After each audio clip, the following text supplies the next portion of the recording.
Alright, the next section is talking about sample means.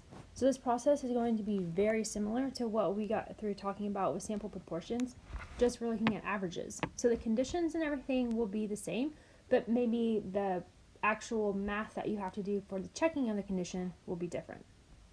So we have the exact same learning targets as before, just we're talking about averages instead of proportions. So the sampling distribution of the sample mean, again, describes the distribution of taking a sample mean in all possible samples of the same size. Again, I cannot emphasize enough that the samples must be the same size. So here was taking a sample of pennies, like we were doing before, of sample size. Here we have sample size of 5, and here sample size of 20. And remember, we already discussed that the larger the sample size, the more normal the distribution is going to look. So here is how you have your mean and the standard deviation. So the mean of the sampling distribution is equal to the actual parameter value.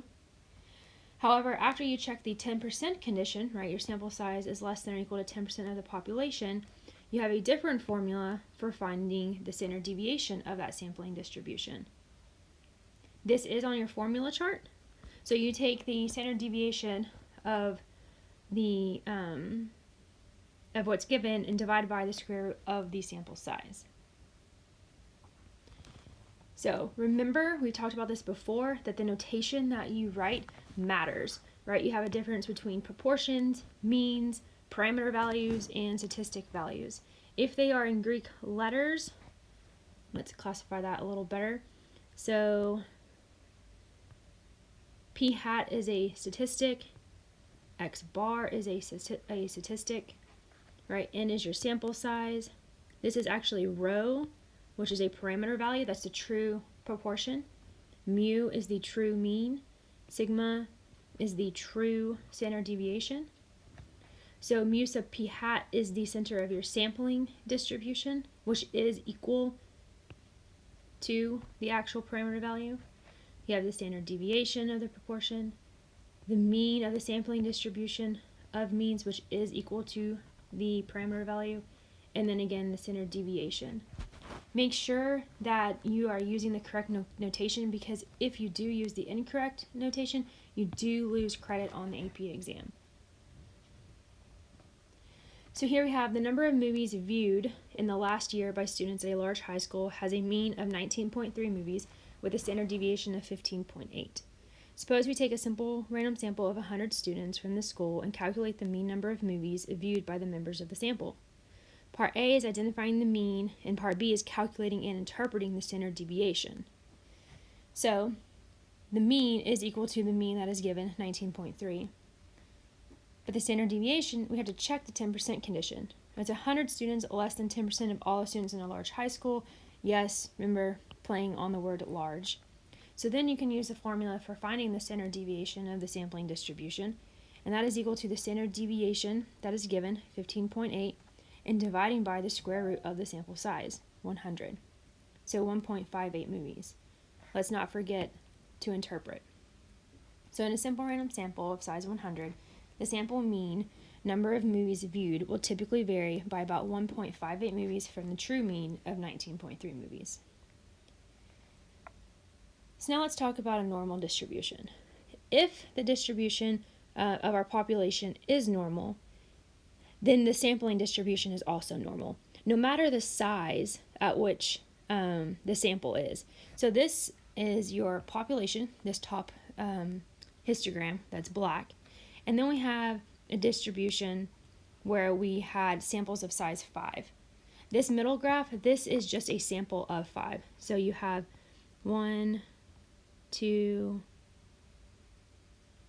3, 4, 5. So from this population, 5 samples were taken.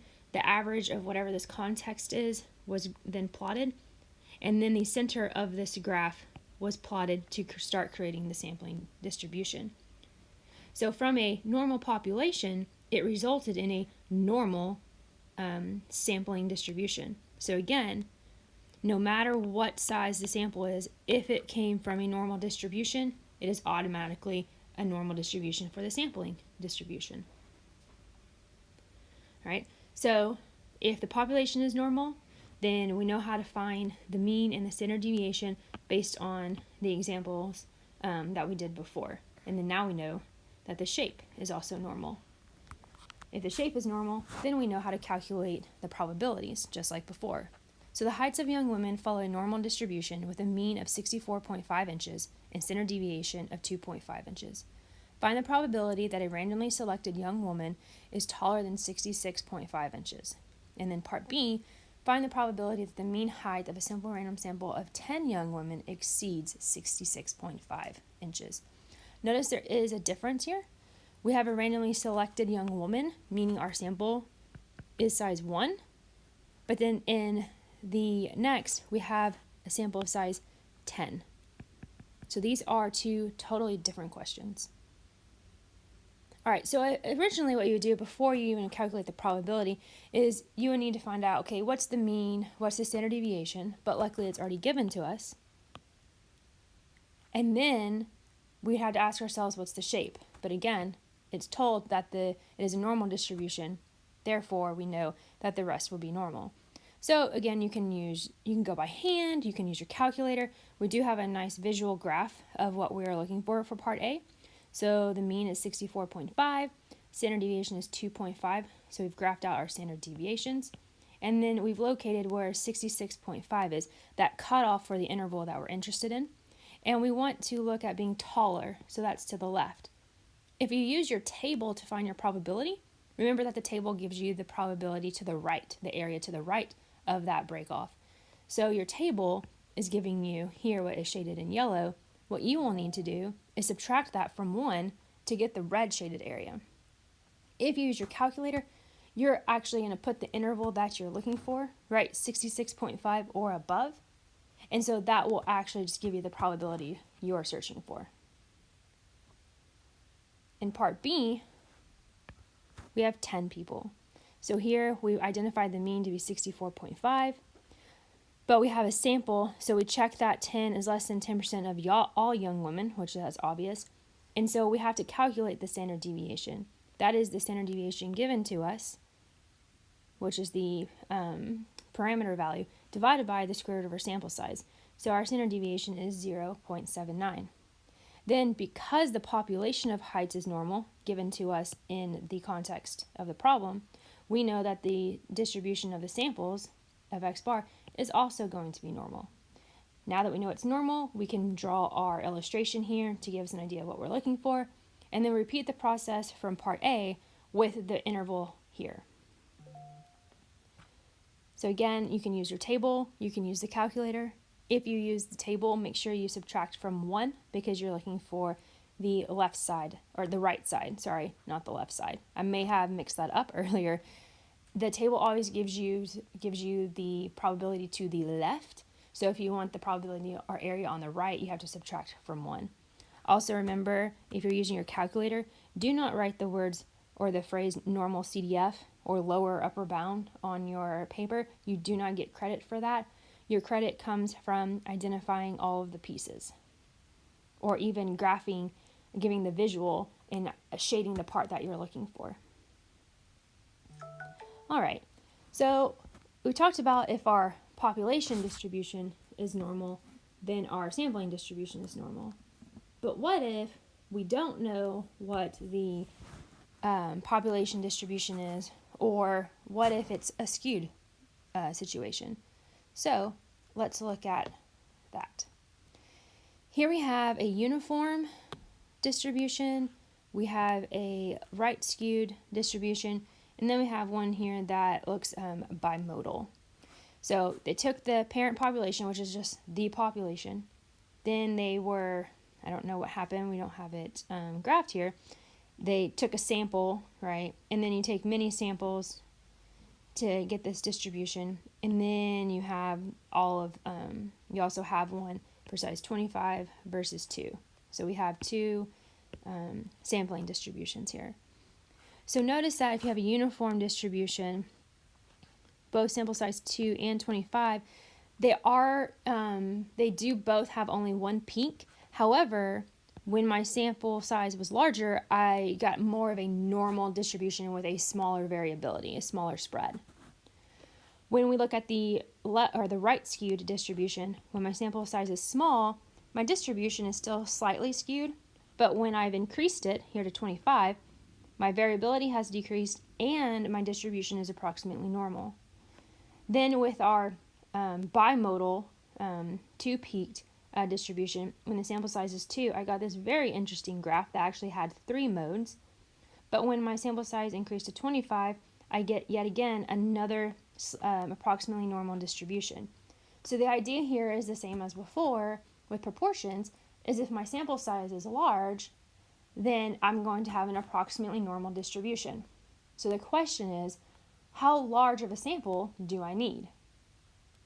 So the central limit theorem says that if n is large, the sampling distribution will be approximately normal. And a large for us is going to be about 30. So if our sampling size is greater than or equal to 30, then in the majority of cases, it does create a normal distribution. So for this course, 30 is our cutoff. As long as our sample size is greater than 30, it does not matter what the population distribution shape is. It's going to be approximately a normal sampling distribution. And we're worried about the sampling distribution because if that is normal, then we can calculate the probabilities.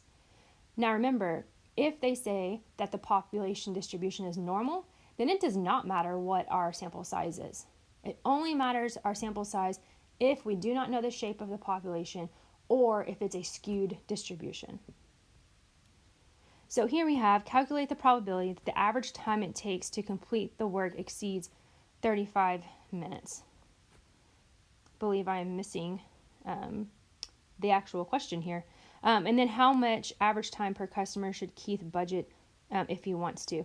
So really, because I know you can do all the steps of these problems, I want to just look at the condition of checking the shape. So our sample size was apparently 40. I guess I'm just missing that slide. 40 is larger than 30. Therefore, our distribution is approximately normal. So I can actually calculate the probabilities.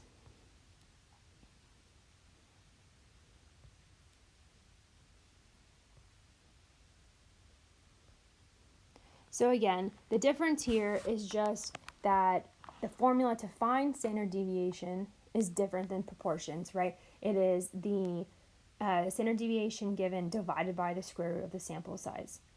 Then your normal approximation condition, that large counts that we had in proportions, is now called the central limit theorem. If my sample size is large enough, then the sampling distribution is also normal.